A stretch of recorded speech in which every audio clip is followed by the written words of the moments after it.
Welcome back to the Triple Thread Podcast. I'm Lamar. And I'm Joey. And we're welcoming today our VIP, which is very important, podcaster, Jon Harvey, the one, the only Jon. He is dressed appropriately, Joe. Go Bucks. Go Bucks. O-H-I-O. Jon, so much to talk about tonight. We're going to dive right in. All right, let's go. There's a lot of people that know you. I mean, beautiful man you are, but they know you, but some people don't. So take us kind of back. Take us on your path and your journey and where we are today. So hit it, Jon. Well, thank you. Thanks for having me. This is an honor. But, I guess really, like, for me, probably our relationship and how I got here was through the Middletown Fire Department. I got hired there in 1995. 2 years I spent somewhere else, came to Middletown because I just wanted the experience of all the different things Middletown had to offer. And, went through my career and just was fortunate enough when we decided that we were going to have a chaplaincy at the fire department. And, we had some great people come in, you being one of them, and just really struck a friendship. Yeah. And me, my wife, and my family, Claire and Owen, we were going to a different church, had some changes there. And my wife was always kind of on me, like, hey, let's check Brack out. And I born and raised in a different town, and I always kind of thought I just need to go to church in the town that I live in. Yeah. And didn't grow up in church. Really wasn't until we had children and made that decision. Like, hey, we want our kids to have that value and that in their life. Yeah. So it was new for me, and so just through the years, getting to know you and Jimmy and all the things that we did, videos and, the headlock. And then, you and Jimmy asked me to meet you here, and we talked about baptism and, gave my life to Christ. Ooh, right. Yeah. Amen. It's incredible, right? That's the aim, right? It is the community that we've been talking about. Yeah. And the opportunity for community. True story about chaplaincy. I don't think I ever went into chaplaincy beginning with the police department. I don't think I ever went into chaplaincy thinking, oh, this is going to front load the church. I just answered a call. And through that, God blessed along the way. And I will never forget, Jon, you may know the year. I'm not good with the years a lot, but I remember we were in the Martin Luther King, we were in a march. At that time, Chief Botts, we were marching together in that march, and Chief Botts said, man, we've really seen how chaplaincy has been and worked out for the police department, and we as the fire department, I believe it's time for us, and it's a great need. So that's really how it started, and I don't know if you remember when the year was, but I'm going to say 12 years ago. I don't know, maybe a few. I'd say every bit of 12. Yeah, 12 to 13 years, somewhere in that thing. And it's funny, Jon, when you know a person like we know each other. Yeah. And Joe, you realize this, like when we met each other, okay? Do we remember the first day we saw each other? Absolutely not. But we saw each other, and then friendship picks up, and community and brotherhood pick up. And Jon, I'm telling you, for the life of me, I can't pinpoint the first day that I met you, but I probably would be almost guaranteed to say it was probably when I came in it was at 81, right? Would it have been at 81? Mm-hmm. Yeah. And you would have been there. And at that time, would you have been a lieutenant? Probably. Yeah. So I come into 81 and Station 81. Oh, I know, that's Joe. where I'm going, wait a minute. Yeah, not you the year. graduated 86. I'm going, well, you were in eighth grade? I'm sorry. I was 9 years old. We're talking lingo. Good. Ones, Thank you. threes, and fives. Because I'm over here going. So Makes no sense. 81. So Okay. Ask the question, where was Station 81? Yeah. Where was Station 81? I have Tell no him, Jon, idea. where's Station 81? Yeah. Where was it? So at that time, it used to be directly across from the post office. Oh, wow. Yeah. I remember that. I've been in Middletown all my life. So Yeah. going in there, and I think probably that would have been the first time that we may have formally met. Yeah. And for whatever reason, that crew, Jon's crew, became kind of the crew that they really welcomed me in. Okay. Totally different. Love police officers, love firefighters, but we'll talk about that. They're different. They're different, and they're uniquely different. Right. The police have people lie to them all the time. And when a police officer shows up at your house, it's not normally in a heroic thing. It's there. You're there to do some things that a firefighter kind of goes in and is there to be the hero. They're to save them. Yeah, they're doing all the saving. So but they welcome me in. Like seemingly, I'm like, wait a minute, it took 3 years to really feel like I was a part of the police chaplaincy. And I'm walking in first day and it's like, come on in, we're glad you're here. And that was the beginning. And I think probably I would have come in, definitely eating dinner with the crew. I bet they're better cooks. You guys. That's one thing we can do. Which I will tell you, Joe, you're looking right here, and I'm not making this up. You're looking at probably the most well-known, still holds probably that high esteem position of probably the greatest cook in the fire department. I'm not just saying that because he's sitting here, but Jon Harvey can absolutely. He can throw down. Oh, he can bring it. He can absolutely bring it. And so that was the first time. So I don't know, John, maybe you remember kind of our first time together, but that's kind of what I would guess is how we met. Yeah, no, I don't remember the exact time, but I remember just the series of times and how our relationship grew basically by sitting either in my office or at the kitchen table and just talking about things that were going on, life in general. We had young kids at the time, and those struggles with, being a parent and being a first responder and being away from home and all the struggles that go along with it. So yeah, I definitely couldn't tell you the time, but I could just tell you the more we were around one another, I think the more we enjoyed being around one another and just, talking about absolutely giving each other crap. A lot of crap. Yeah. A lot of crap. In fact, Joe, you just need to ask, and we're going to wait till after break. Okay. Because we want to, but you need to ask him after break one of his most memorable moments at the fire department. We'll save that. We'll get back to that. We'll come back to that. One, yeah. You know what I'm talking about. You know what I'm talking about. Hopefully I can do it justice. So growing up in Germantown kid, when did you know that you wanted to be a firefighter paramedic? When did you know? No. Good question. Yeah, so that is a great question. So, growing up in a small town, it's more of a volunteer based. And I graduated high school. I started at Sinclair with really no true direction, and my dad's really good friend was a chief at a fire department north of Dayton, and he had a construction business on the side, and Dad asked me to come up and help carry some drywall that he needed help with. I did, and just afterwards we started talking, and he said, "Have you ever thought of being a firefighter?" And I was like, "Well, no." I'm thinking, that's Boston, Chicago, LA, New York.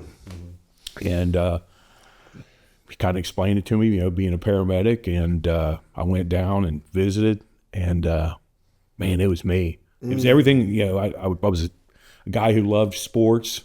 I love the team aspect of sports. And it's kind of the same deal. I kind of felt like that was the niche there. And went to fire school, went to paramedic school, got hired. And then after 2 years, transferred to City Middletown. Wow, and the beauty is getting to watch really the last part of your career.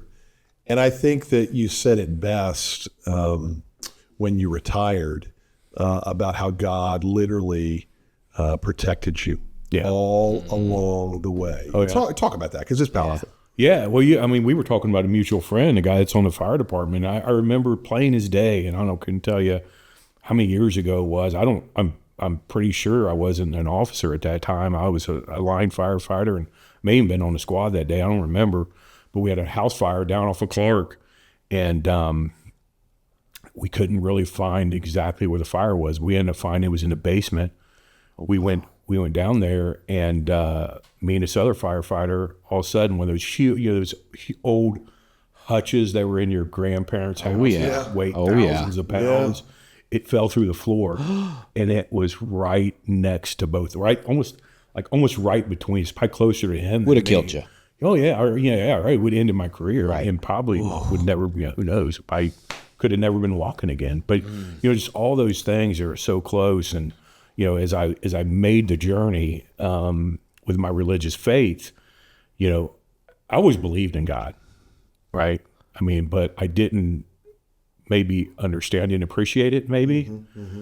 And when that bell hits, and you got to rush out, you got to get your gear on, you have to try to figure out where you're going, listening to the dispatch so that any information that they're telling you got to pick up on.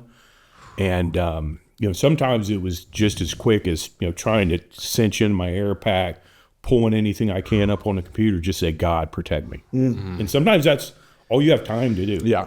Wow. But it was constantly, I mean, that was, and sometimes if we were going to the other side of the city, I might close my eyes for a second and give it a little more than that. But sometimes you only had time. God protect me. Yeah. And he did. Oh, yeah. By the end of your career, tell us, any major injuries in your career? I never missed a day of work from an on-the-job injury. Wow. Say that again. I never missed a day of work for an on-the-job injury. How many years was that? 32. That is really How uncommon is that? It's pretty very, uncommon. very uncommon. Very uncommon. It really is. Especially a city like Middletown, where you have you have old homes that you got to go in. Those are the hardest ones to fight a fire. But then you have a steel mill, you have paper industry, you have dilapidated buildings, you have all that, everything. So it's not a city that is easy to be a firefighter. No. Or police officer. But that's part of what drew you to Middletown, correct? Sure. All the action. Absolutely. Yeah. It's what I wanted. And as a young, we talk about this often, really, the young men and the young women of today, they want to catch that fire. But it's really a young man's game, is it not? Oh, absolutely. Because the toll that it takes on the body. I was just recently heard the tones and ran to a fire, and I remember, and this is just a month and a half ago, out on where was it, old Roosevelt maybe, and this fire, and one of the firefighters came out who was a veteran, and here's what he said. He goes, "I think it's the hottest fire I've ever been on." I'm like, what? And this is a guy that's not a newbie. Like, he goes, I think it's the hottest fire. Metal roof, just things rolling and just kind of baking inside. Yeah. So, John, take us, for those of us who have never, we watch movies, okay, but that's not. Take us literally and try to explain. Take us to a day of days in your life. Maybe it was when the hutch fell through the floor. But try to explain in the moment as you're looking and you've got all this equipment on. Take us and try to explain what it is like. Try to put us in that moment. So first thing, just to build on what you said, and this is the part about the fire service that has drastically changed in the last 20 years, is if you think back to a kid, and we're all probably close to the same age. Yeah. Oh yeah. May have you by a few. When you We're probably close. I say close. Yeah. When you went to Grandma's house, she had a nice couch that was made of natural wood, wool, cotton, right? Those types of things. Right. Fires would burn, and the rule of thumb was a fire would double in size every minute. Okay. So we fast forward to today, where a lot of the furniture we buy is now IKEA based. It's a particle board, or it's plastic and it's glued together. Yeah.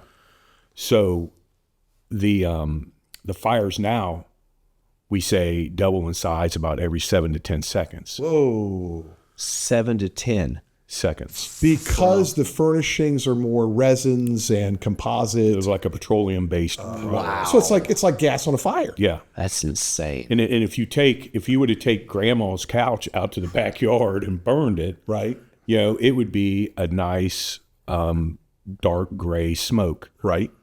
You take furniture today now, it burns to this almost like very intense black smoke. Whoa. And that's why you see cancer on the rise, Parkinson's on the rise, ALS is on the rise for firefighters. Wow. So that's amazing. I didn't know that. So you would have thought cancer, but I had no idea about ALS, had no idea about Parkinson's. So they're saying there's an absolute line to these in the air elements that are leading to these diseases. Yeah.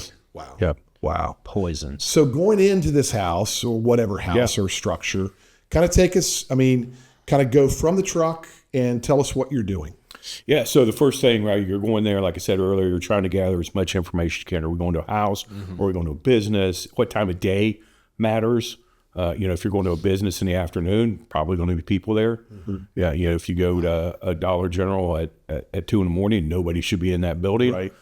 So there's all these kinds of things going through your head. Is it known to have, it's why it's important for us to get out into our district, out into our community, so we know, hey, this place has bad stuff in it. We need to know. So anyway, you're processing all that kind of stuff.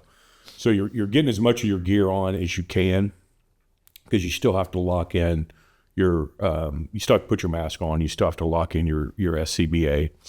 SCB. Self-contained breathing apparatus. Thank you. Is that how scuba came to The be? guy that asked those questions. Yeah. Is that how Probably, scuba yeah. came to be? Probably. Because it's underwater. What SCBA stands for? Self-contained breathing apparatus. I bet self-contained underwater breathing apparatus is how they got scuba. Probably. That's interesting. There you go. Good. There you go. I don't know. You and your acronyms. It's the same. Yeah, there you go. There we go. So the SCBA, you get that on. Yeah, so you're locked in. Now the trucks they're locked in, so you have to unlock it to get out.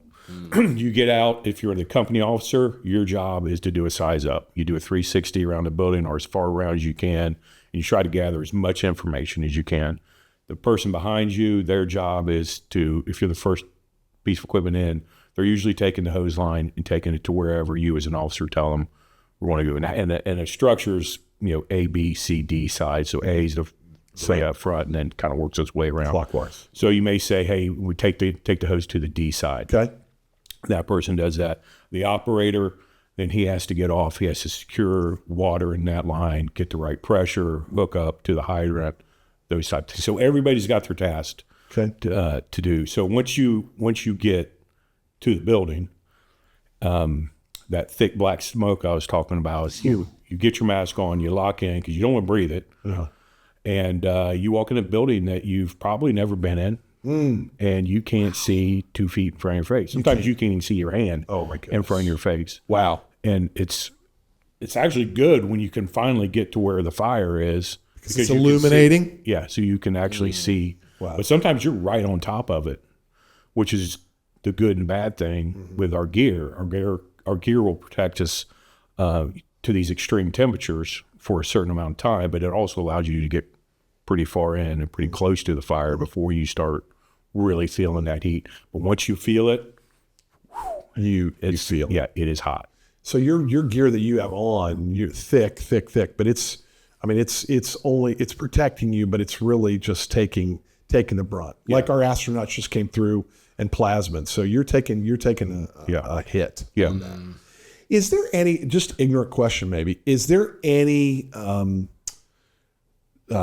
studies or anything that people are working through to basically maybe make imagery that can peer through smoke? Has anything come to be, or in light of that? There's all kinds. There's several companies out there that are working on that science. Okay. Because GPS can get you inside a building, but what has always been a problem is if you have a 3-story building, couldn't really tell you what floor you're on. Right.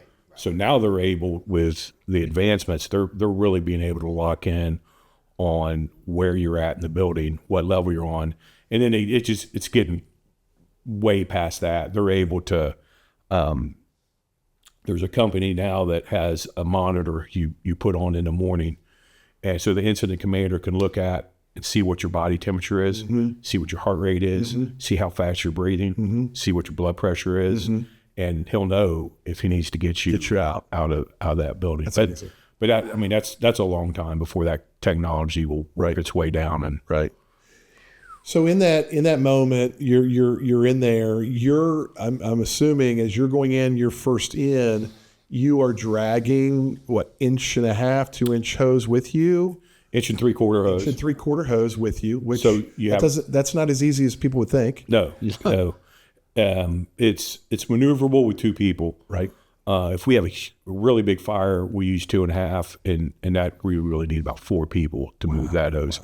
But you figure you have 100 pounds of gear on, Okay. roughly. Okay. you're trying to help your partner pull the hose to where you need to be. Yeah. You got what we call a thermal imaging camera, probably strapped to you somewhere, so we can try to see through the smoke as much as we can. Yeah. And you have a tool that you're trying to carry. So if you get the hook, I call it the hook, or what is it? So yeah, there is a ceiling hook, closet hook, several different names. A Halligan tool. Okay. We'll take if we need to force a door, and then of course the old handy axe, big head or flat. There you go. There you go. So it all began. So what between two people, you're packing a lot of stuff in there, and just close your eyes next time you're at your house. Close your eyes. Okay. And walk around your house. Okay. See how many times you stumble over stuff, and the couch is there. Yeah. Imagine going into a house that you've never been in. Yeah. And with fire. Yeah, with fire, smoke, heat, the sounds that are going on with it.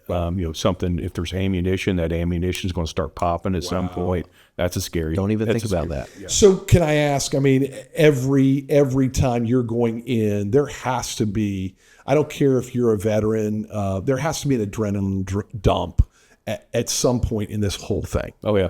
Yeah.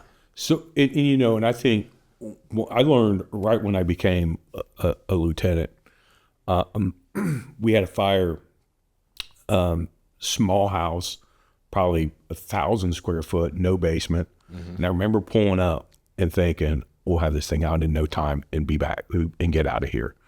And me and my partner went in. We went into the front door. We're trying to pull some hose. It got caught. So he was in front of me. He was the nozzle guy. Mm-hmm. So I patted him on the back and I said, hey, I'm going to go get some more hose. So I go back and I start pulling hose. And one of the things that a phenomenon is called a flashover. And this road flashes on us. And that's where everything catches on fire. It's so, at once. It's so hot. Everything catches on fire. And I just remember yelling to my partner, like, get out, get out, get out. And we were able to, because you can't see. And one of the things you learn is you follow the hose line back out. So I got to the door, turned around, and I'm just thinking, oh, like, what in the world? It seems like forever, but it was like that. I recognized what was going on. He ended up getting out. We're hot. Our gear is off gassing, but yeah. So I learned very quickly. Don't think anything's routine. It's good because something is one little thing can just cause a floodgate of problems for you. To take nothing for granted. Right. Exactly. Right. Yeah. So stay on guard. I'm sure if you close your eyes, John, and I went as best I could, ding, ding, ding. What I hear on a lot of these scenes when I'm near the house, I'm hearing ding, ding, like a little. It's almost like a little. It's like a little bell. You know what I'm talking about, right? And it's part of your air apparatus, right? Yeah. And it's signaling something. And it's dinging, saying, what is it saying to you? So there's two of them now, and they're both equally annoying. So if you go without movement for a certain amount of time, your pass device will start going off. And so if you're in a house and you're trying to figure out, and it alarms not like next to you. Yeah. So you think your buddy's alarm's going off, and it's actually yours because you haven't moved for 10 seconds. Right. And sometimes you're just trying to figure out, okay, where, you're trying to think through where things are at. What do I need to do? And then that thing starts going off. Then we also have a low air alarm. So when a percentage of our bottle becomes, we only have a small percent left. Yeah. It basically gives us enough time to get out of the building. Wow. That's what it's designed for once that starts going on. Well, this thing has gone quick. It's like a fuse. 25 minutes like that. It's like a fuse. Yeah. And we're going to go to break. But after we come back from break, we're going to talk about kind of that firefighter community. We're going to talk about, this is Jon Harvey, but it's President Jon Harvey. We'll talk about that. Okay. It's amazing what God has done with him in his career, and now he's not done. We'll talk about that and more community. So Joe, take us to break. Yeah, we need another hour, truthfully, but we'll be right back. Thanks for tuning in to the Triple Thread podcast. We are so grateful that you have spent the time to share this time with us. From Joe and I and our producer, Zach, and all that make this happen. We can't thank you enough. Also, shout out to Sandy Snowden. Wow, my assistant who keeps my life running well. Thank you so much, Sandy. Listen, if you want to learn more about community, all you have to do is type in realcommunityforyou.com. It's realcommunity, the number 4, the letter U.com, and you'll be shown some opportunities for you to be a part of community. On our website, not only the Triple Thread podcast, but a way that you can, if you feel that you'd like to be a part of this, a way that you can financially help us and support this, we would so greatly appreciate it. Another thing is, too, the Dirty Big Secret, a book that was written and published last year, is an opportunity for you to pick up my memoir. I believe it will encourage you, and it will take you to a place where you realize that community is such a part and a need for our life.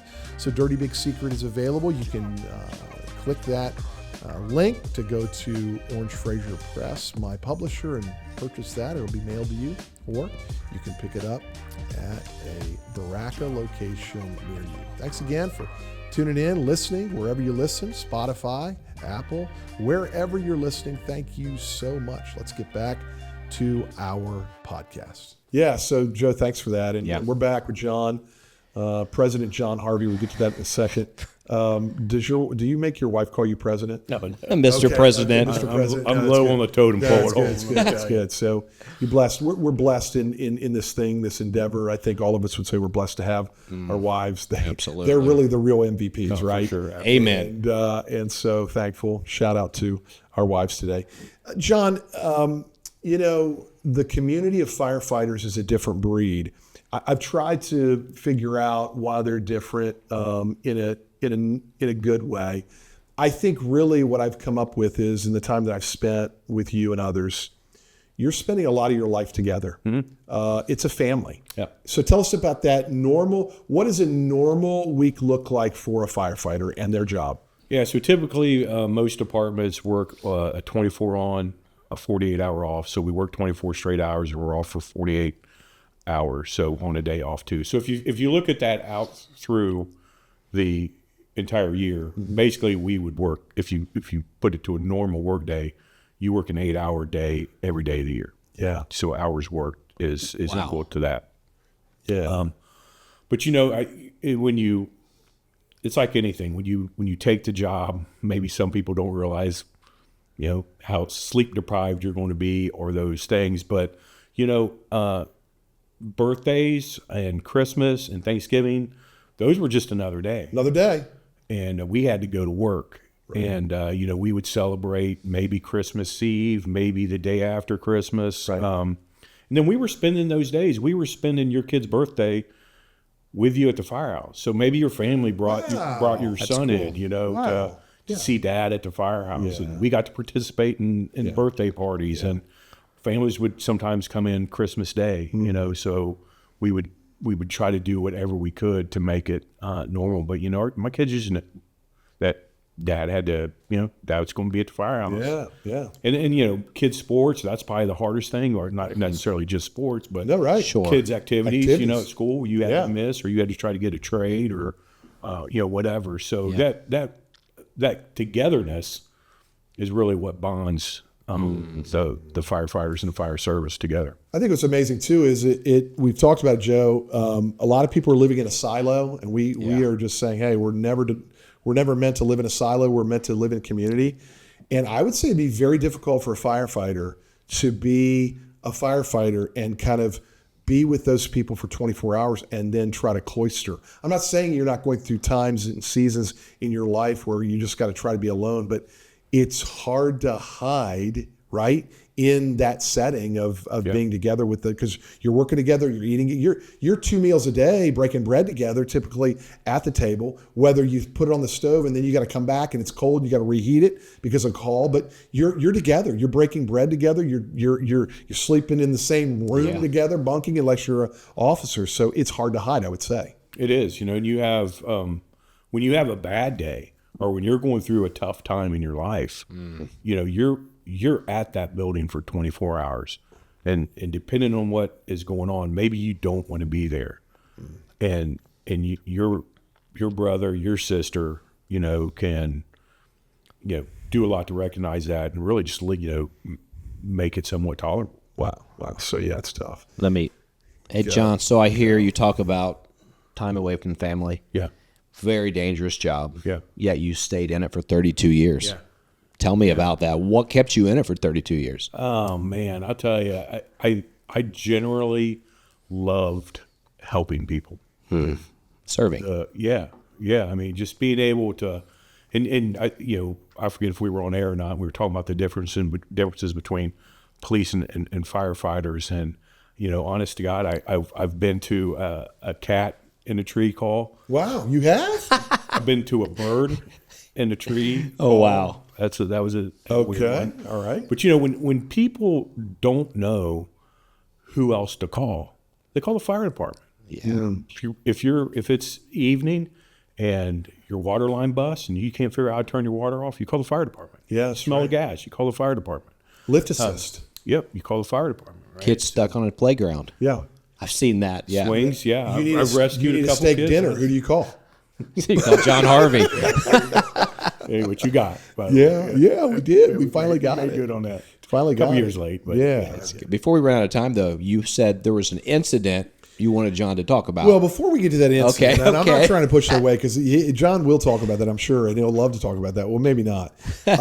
President Jon Harvey, this is exciting. Tell us about the OAPFF. Did I get it right this nailed time? it. You Did I nailed nail it. it? You nailed Go it. back to that You nailed story. it. That's funny, Yeah. too.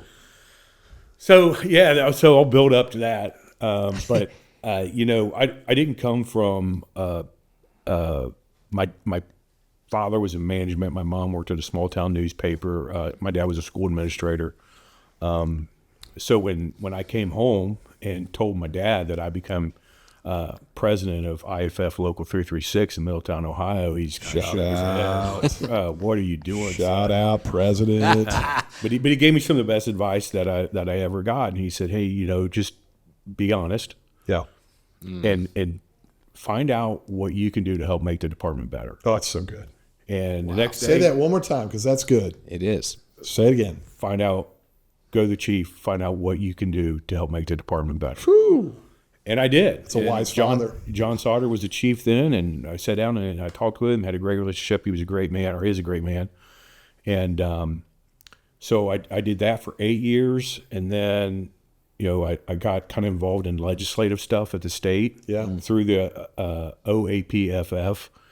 And then I ran for district vice president. I was district vice president for 12 years at 17 counties in Southwest Ohio. Wow. And then The OAPFF stands for the Ohio Association of Professional Firefighters. correct. Woo, I got it right. Impressive.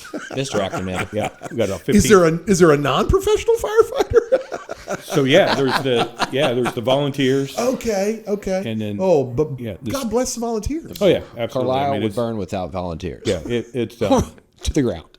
it's a need. Not every city can have professional full-time firefighters. And like I always say is we want to lend as much hand as we can to the volunteers because we want them to be our members someday. Right. We'd love for them to come into our ranks. So, but yeah, so then I had the opportunity to be to run for state president, represent 15,000 professional firefighters throughout the state of Ohio, and I had this great idea. I was going to call my friend Lamar and say, "Hey, would you do a campaign video for me?" And at that time, I had an opponent. He's good at that. Someone was running against me. First take, he nails it. Absolutely. I'm just watching. Tears running out of his eyes. I think there were tears. Yeah, there were tears. There really were tears. I was about ready to fall to my knees and just like crazy him. And he gets to the OAPFF and he says the OPPF, I think. I love it. So it was one take wonder. It wasn't one take wonder. And after that, I think there was 7 more takes. No editing. No editing then. No. Yeah. But it worked because the guy dropped out. I ended up running unopposed and the rest is history. And I got a steak dinner. Yeah. Right? Yeah. There you Yeah, go. which was so much fun. Spend time with you and your wife. Incredible. It's incredible. Yeah. So Joe asked him. Yeah, let's hear the story. Let's hear it. All right. So I guess really 2 parts to this story. And we were talking about the family and brotherhood. When when you get to be a certain rank, then you either are or you step up in the shift commander role. Okay. So when you're the shift commander, you have some duties in the day. But the first time I ever did it, the fire tone went off, which we call an 09 in Middletown. The 09 went off. And I went out to get in the car to respond as the shift commander. And first thing that pops into my head is like, this is the first time in my career I've responded to an alarm by myself. I'm 20 years into my career. And I'm like, this is foreign to me. This is just bizarre. So one of the cool things you get to do as shift commander is in the evening, you get to, set the board up for the next day, do some paperwork, whatever you need to do, reports you may be put off during the day. So at the old fire headquarters, the crew was on one side and the admin was on the other, but the shift commander's office was on the admin side. Okay. Even though you were technically part of the crew. And I started noticing like people were just starting loitering around in the hallway, which usually didn't happen. And I'm like, what are they doing?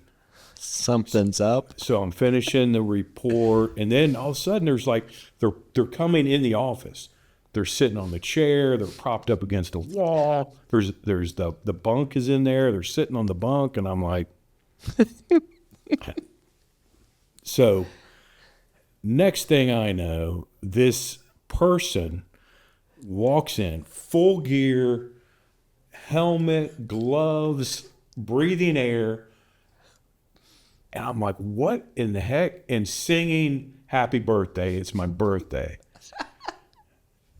And I'm like, who in the world is this? Did you say who in the world? Well, Zach told me before that no one had cussed yet on the Triple Threat podcast. Yeah. So I didn't want to be the first one. So I didn't know if you had to bleep things or not. Zach could bleep you out, I'm that's sure. Not exactly what I said. And It's good. he starts rubbing this person starts rubbing my head. It gets me in like this headlock. I can't breathe. My face is red. I'm choking because I'm gasping for air. And this person didn't stop. Mm-hmm. Lo and behold, when it was all over, took the helmet off, took the mask off, and I thought, I should have known. That's I so should good. have known. It was me. Yeah, it's on video. I can't believe it. Yeah, it's somewhere out there. Yeah. Zach, could you splice that into Yeah, the... let's see if we can get that in. Listen, I will say it, man. We have come to near the end of our time together, John. It's been a delight. But before we go, Fun. one thing this is cool, and a lot of people think, well, Joe and Lamar, they kind of pre-script everything. We don't. No. This is Zero. this is organic. This is off the cuff. We're listening. It's all about community. Here's what I thought, and I don't know, John. If the outcome was a success, if you could go back into one more crisis scene, and then and literally knowing that everybody made it out safe and alive. And you've probably never been asked this. What would it be? Like, what would it be? Would it be a car crash? Would it be a fire? Would it be if you could? I know that's tough because you're away from the game now. But it one last time, one last hurrah, one last scene that everybody is salvaged and everybody walks home and gets to hug their family. What would it be? You ever been asked that? So I have not, but that is an awesome question. Yeah, it is.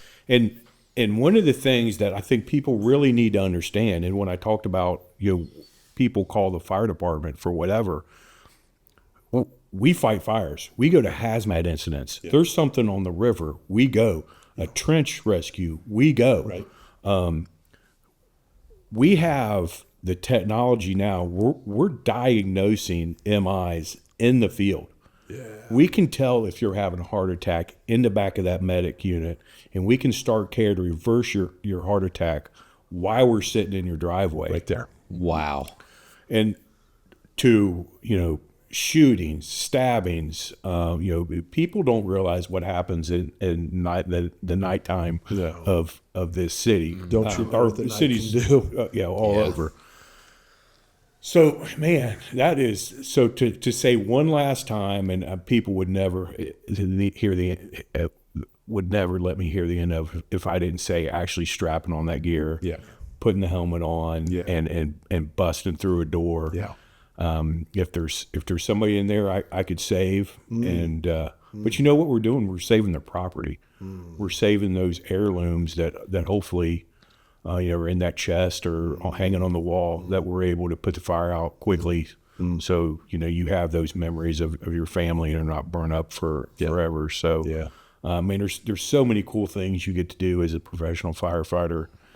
But that was a great question, man. I had to maybe I rambled so I could try to. It's a tough question. So I could try to come to. I love questions that we don't have time to think or process. Sure. But I think that I can see that, and I love the memories that I have of spending time in the fire stations with you. Obviously, the meals were great, but the conversation and really the brotherhood forged. There you go. There we go. It was incredible, and to see that there's still lasting impact, and to see you and Tina and your family here, and it's just it's wonderful. And Jon, it's a wonderful honor to call you my friend and my brother in Christ. Yeah. So, Joe, take us out. Silly question. The fireman pole. I always saw him growing up on TV. Did you get a slide down the pole? No, man. Well, just wondered. Not in Middletown. We didn't. Years, but right before I got hired, they had a Dalmatian at one of the stations, but it bit the postal worker, so they had to get rid of it. So, like I said, there's some of those chili. I did win. I was a one and done champion of the city employee chili cook-off. I only entered it once, won it once. Yeah. Kind of walked away on top. Drop the money. Yeah, exactly. So had to ask that question. Yeah, but thanks for being here. those things. So we did have chili from time to time, but no Dalmatian and no fire pole. All right. Well, once again, we don't have nearly enough time, but it was an awesome conversation. We appreciate you being here. Folks, don't forget to follow, like, subscribe, leave comments, and most importantly, don't forget to share. Thanks for being here. Yeah, thanks. We'll see you soon.